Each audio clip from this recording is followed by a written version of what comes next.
ఈ రోజున ఒక కిలాడి ఏడుపు, బొట్టు లేని ముండ ఏడుపు, ఇంత ఘోరంగాన మరి ఛీ, ఆమె పేరు కూడా ఇదేనండి. వారి వల్లే ఇలా మీకు జరగబోతుంది. ఆ యొక్క స్త్రీ జన్మంతా సరిపడా శత్రుత్వాన్ని కలగచేసింది. ఇది ఇప్పటి నుంచి మొదలైంది కాదు, ఎప్పటి నుంచో మొదలైంది. ఒక కిలాడి ఏడుపు, పైగా ఒక బొట్టు లేని ముండ ఒక స్త్రీ ఏడుపు ఇంత ఘోరంగా ఏడుస్తుందంటే మరి ఛీ అని చెప్పి అనుకోవచ్చు. ఆమె పేరు కూడా ఇదే. వెంటనే తెలుసుకోండి.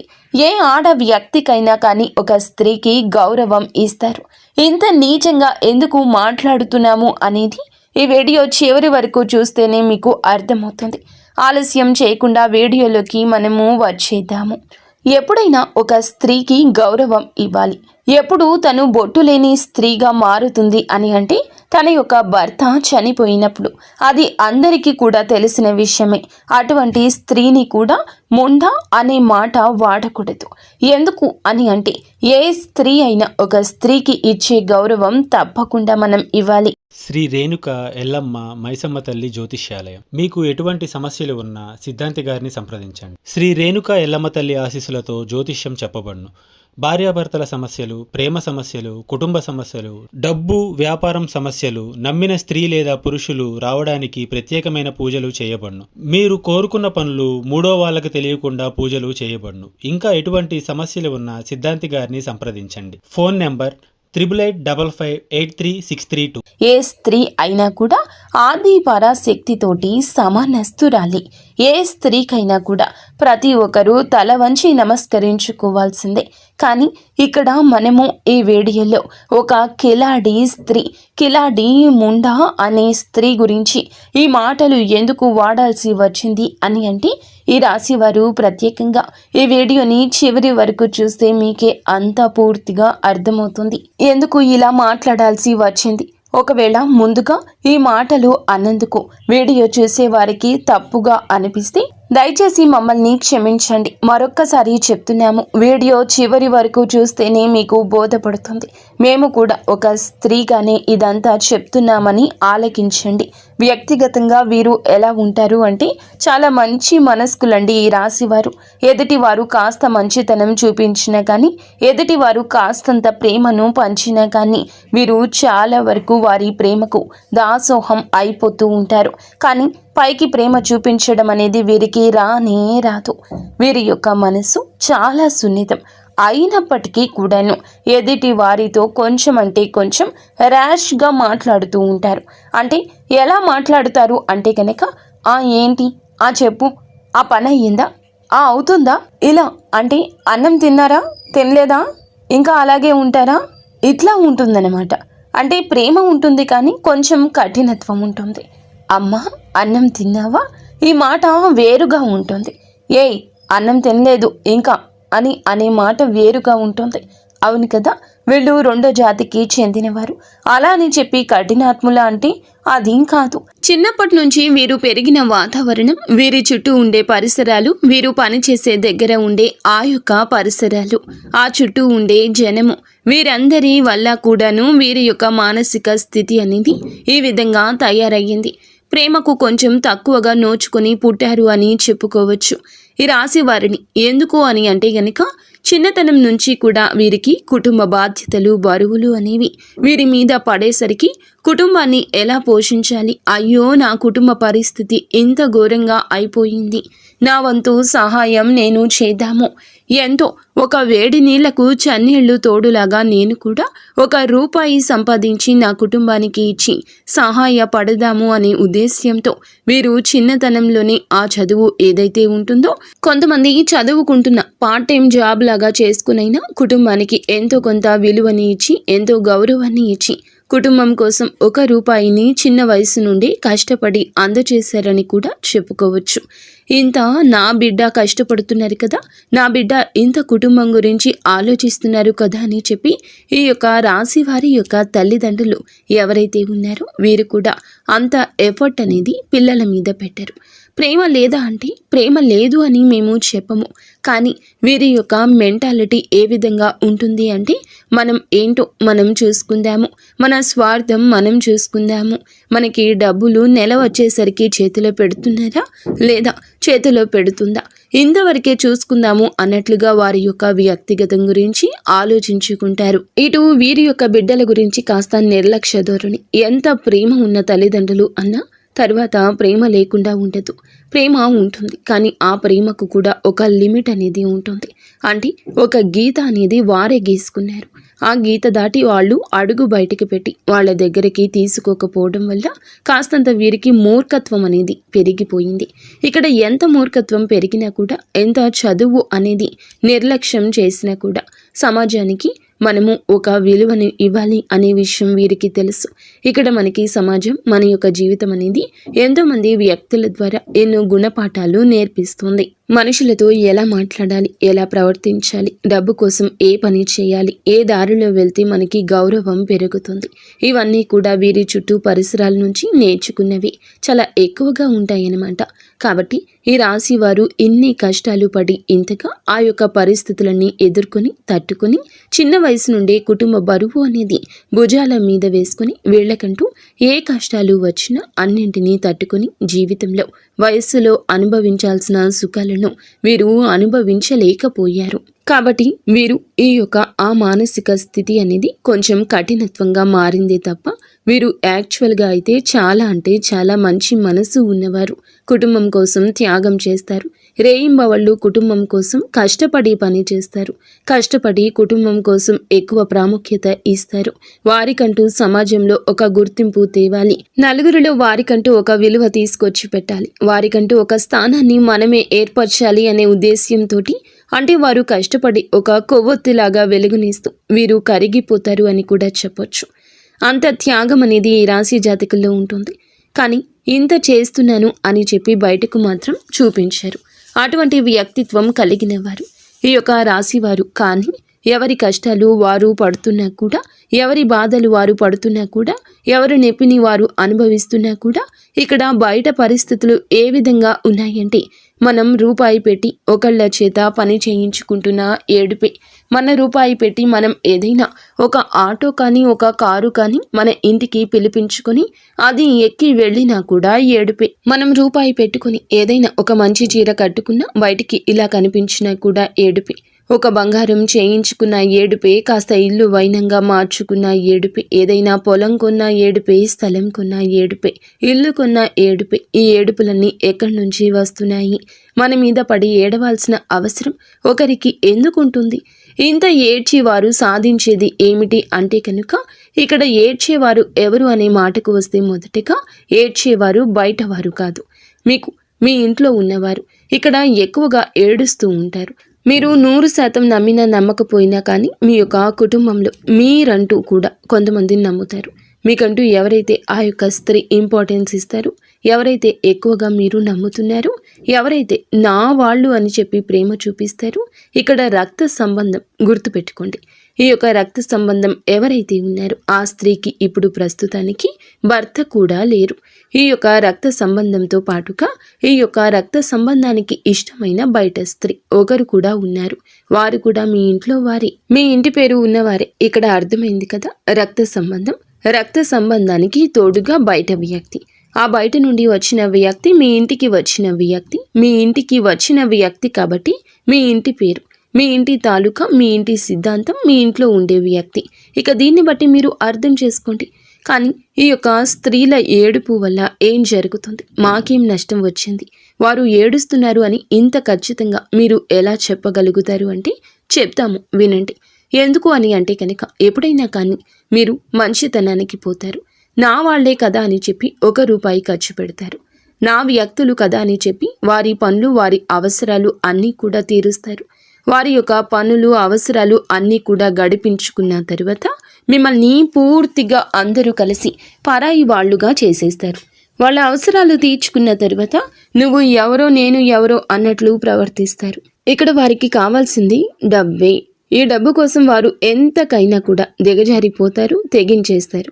డబ్బు కోసం అందితే కాళ్ళు, అందకపోతే జుట్టు పట్టుకునే రకాలు వీరు. వీరు పనులు గడిపించుకోవడం కోసం కాళ్ళు పట్టుకుంటారు. పని అయిపోయాక మొహం వైపు కూడా తొంగి చూడరు. వీరితో చాలా జాగ్రత్తగా ఉండాలి. వీరు మీ కుటుంబంతో కలిసి మీరు సరదాగా ఉంటున్నా కానీ, మీ కుటుంబాన్ని మీరు ప్రేమగా చూసుకుంటున్నా కానీ, మీ కుటుంబం మీద ఎక్కువ ఎఫెక్షన్ అనేది పెట్టుకుంటున్నా కానీ, మీ బిడ్డల కోసం మీరు ఏదైనా చేస్తున్నా కానీ ఇంత చేస్తున్నారు. వీరికి పెళ్లి కాకముందు ధనం అంతా మా చేతిలో పెట్టేవారు. ఇప్పుడు వీరులు అవసరాల కోసం ధనం ఉపయోగించుకుంటున్నారు.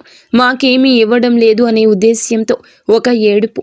అంతేకాకుండా ఇది ఎవరైతే బయట నుండి వచ్చిన స్త్రీ ఉందో, ఈ స్త్రీ మీ ఇంటి మీ ఇంటి స్త్రీ మీద ఎక్కువగా చూపు పెట్టుకోవడం, తన ప్రతి అడుగుని కూడా గమనించుకోవడం, తను ఎక్కడికి వెళ్తుంది, ఏ చీర కట్టుకుంది, ఏం చేస్తుంది, ఇలా ప్రతిదీ కూడా A to Z పట్టించుకోవడం, ప్రతి దానికి కూడా ఏదో ఒక వంకతోటి ఏడుస్తూ ఉండడం. ఎవరు కూడా డైరెక్ట్గా నేను ఏడుస్తున్నాను మీ మీద పడి అని చెప్పరు. వారి యొక్క మాటలను బట్టి, వారు మనతో మాట్లాడే తీరును బట్టి, వారి యొక్క పరిస్థితులను బట్టి మనం వారితో ఎలా ఉండాలి, లేదా వారు మనతో ఏ విధంగా ఉన్నారు, అవసరమైనప్పుడు మనకి సమాధానాన్ని చెప్పేదాన్ని బట్టి, మన అవసరాలు ఎంతవరకు తీరుస్తున్నారు అనే దాన్ని బట్టి మన మీద బయట 10 మందికి వెళ్ళి మనల్ని ఎలా చిత్రీకరిస్తున్నారు అని చెప్పి, ఎలా చిత్రీకరిస్తుంది కూడా ఏ 10 మందికి అయితే వాళ్ళు చెప్పారు, ఆ 10 మందిలో ఒకరు ఇద్దరు వచ్చి ఈ రోజు మీతో చెప్తారనమాట. ఇట్లా దీన్ని బట్టి వారి యొక్క నిజ స్వరూపాలు అనేవి పూర్తిగా ఈ రోజు బయటపడిపోతాయి. అలా పూర్తిగా బయటపడ్డాక కూడాను ఇక్కడ జరుగుతున్న తప్పు ఏమిటి అంటే ఇంకా నమ్మడం, ఇంకా వారి యొక్క అవసరాలు తీర్చడం, ఇంకా మేమున్నాము అని ఒక సపోర్ట్ ఇవ్వడం. ఇక్కడ మీకు అనుమానం వస్తుంది. ఇంతగా చెప్తున్నారు, కుటుంబ వ్యక్తులు అంటున్నారు, రక్త సంబంధం అంటున్నారు, మరి మా ఇంటికి వచ్చిన ఆడపిల్ల అని చెప్పి అంటున్నారు, భర్త లేరు అని చెప్పి అంటున్నారు. మరి ఇంత లేకపోతే మరి వాళ్లకు మేము సపోర్ట్ ఇవ్వద్దా? మరి మా ఇంటికి వచ్చిన వాళ్ళని మేము గౌరవంగా చూసుకోవద్దా? వాళ్ళకంటూ మేమున్నామని ఒక ధైర్యాన్ని కూడా ఇవ్వకపోతే ఎలా అని చెప్పి అనుకోవచ్చు. ఖచ్చితంగా ఇవ్వాలి, గౌరవాన్ని ఇవ్వాలి, మేము ఉన్నాము అనే భరోసా ఇవ్వాలి. ఎలా, ఎప్పుడు, ఎందుకు అనే విషయం మీరు ప్రశ్నించుకుంటే మీ బిడ్డల మీద కూడా అంతే ప్రేమ చూపించాలి కదా, మీ మీద కూడా అంత గౌరవాన్ని వారు ఇవ్వాలి కదా. మీకు కూడా అవసరమైనప్పుడు అంతే విధంగా మీరు చేసిన పనిని మనసులో పెట్టుకుని విశ్వాసాన్ని చూపించాలి కదా. మరి ఇవి ఏవీ లేనప్పుడు ఇంత చేసిన ఉపయోగం ఏముంటుంది చెప్పండి? ఎప్పుడైనా కానీ అటు నుండి ఉండాలి, ఇటు ఉండాలి, ఇటు ఉంటే అటు ఉండాలి అని చెప్పి మన పెద్దలు చెప్తారు. మీరు అవసరం లేనప్పుడేమో నువ్వు ఎవరో నేను ఎవరో అని చెప్పి మన ఎదుగుదల చూసి ఏడవటమే, అవసరం ఉన్నప్పుడు అసలు నువ్వే ముఖ్యమని చెప్పి మీ దగ్గరకు వచ్చి కాళ్ళు పట్టుకోవడం వస్తారు. మళ్ళీ అవసరం తీరాక యథా మామూలే అయిపోతుంది.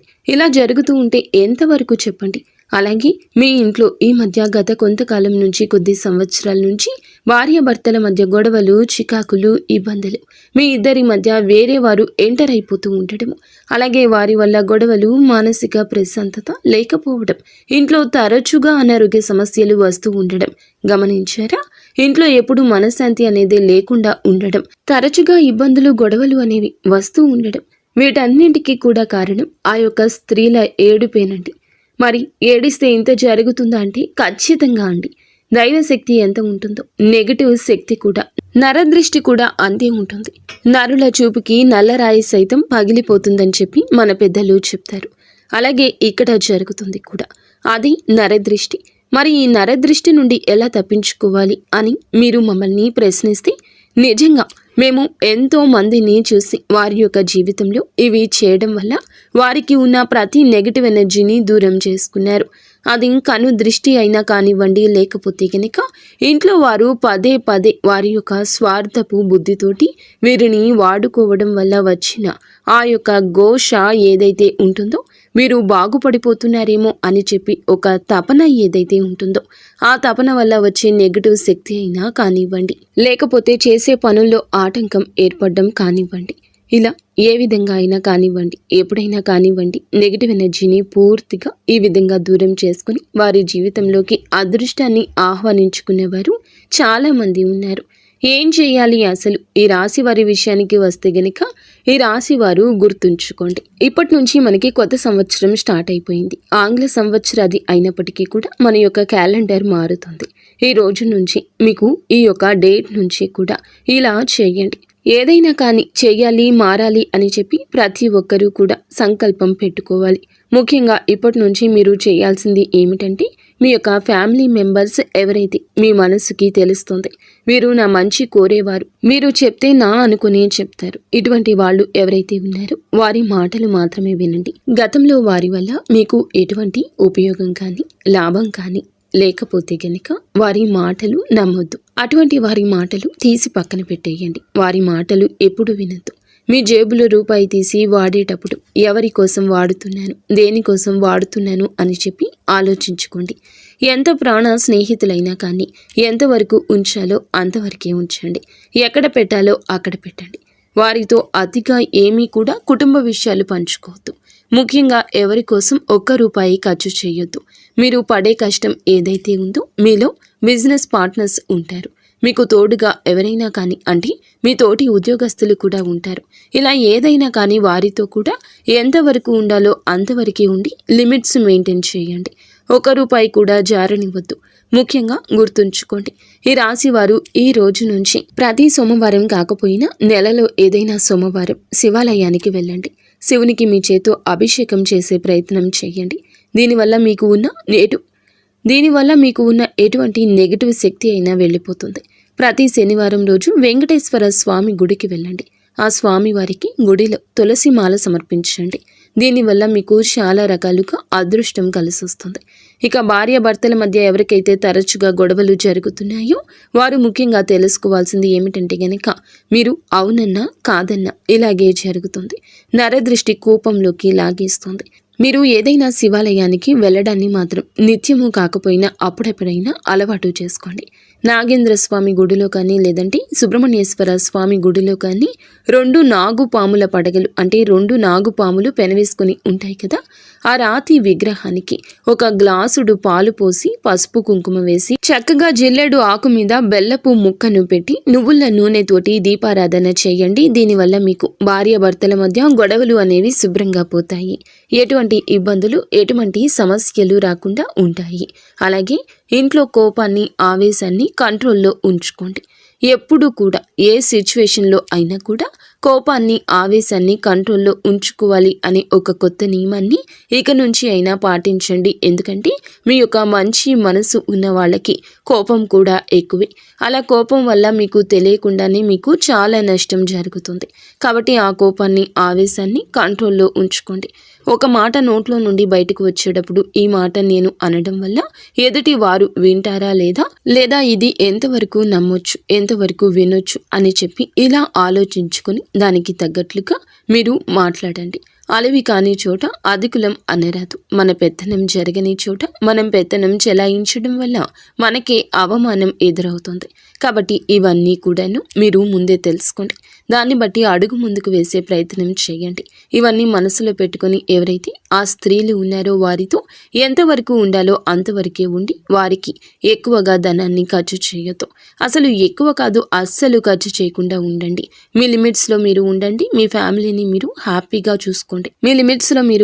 మీ ఫ్యామిలీని మీరు హ్యాపీగా చూసుకొని మేము చెప్పిన పనులన్నీ చేసుకుంటూ ప్రతి అమావాస్యకు ఎర్రనీళ్లు తిప్పి వేసుకుంటూ ఉంటూ బయటికి వెళ్ళినప్పుడల్లా అరికాళ్లలో కాటుక చుక్క పెట్టుకుని వెళ్ళడం, జోబులో నిమ్మకాయ పెట్టుకుని వెళ్ళడం, ఇటువంటివి అన్నీ కూడా చేస్తూ ఉండడం వల్ల మీరు చాలా వరకు కూడా ఒడ్డున పడతారు. చాలా సమస్యల నుండి దూరం అయ్యి మీ జీవితాల్లోకి అదృష్టం అడుగు పెడుతుంది.